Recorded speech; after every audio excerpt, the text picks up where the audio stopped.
আজকে ছিল আপনার ভাইয়ার বার্থডে, মানে হচ্ছে আমার হাজবেন্ডের বার্থডে। তাকে হুট করে সারপ্রাইজ দিলাম এবং সে যা খেতে পছন্দ করে সেই অনুযায়ী তাকে না জানিয়ে রান্না করলাম।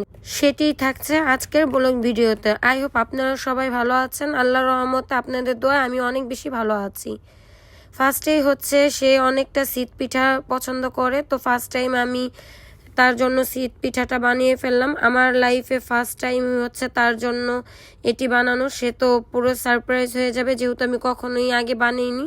তার পছন্দ অনুযায়ী হচ্ছে আমি আজকের খাবারগুলো রেডি করছি, কারণ যেহেতু আমি বাইরে থাকি তার জন্য গিফট কিনা আমার পক্ষে পসিবল না, কারণ গিফট কিনলে তাকে নিয়ে আমার কিনতে হবে।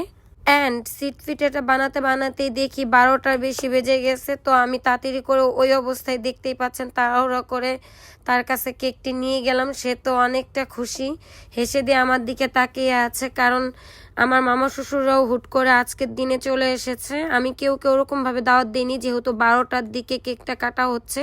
আমি সারপ্রাইজ রেখেছিলাম তার জন্য, আর সেটিও সে জানতো না।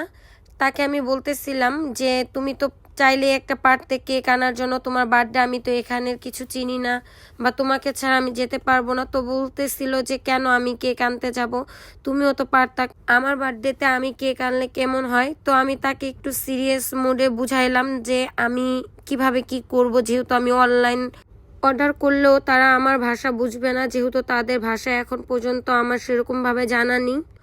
ও নর্মালি ছিল, ও রেগুলার দিনের মতনই হচ্ছে ল্যাপটপ টিপতেছিল এবং আমার মামা শ্বশুরদের সাথে গল্প করছিল। তো এর মধ্যেই দেখতে পাচ্ছেন যে আমি কেক নিয়ে হাজির হলাম, অ্যান্ড ওর খুশি দেখে তো আমি অনেক খুশি। যাই হোক, ওর জন্য যে রান্নাগুলো করেছি সেটা সম্পর্কে ওর কোনো আইডিয়া নেই, কারণ যেহেতু আমি আমার লাইফে কখনো রান্না করিনি।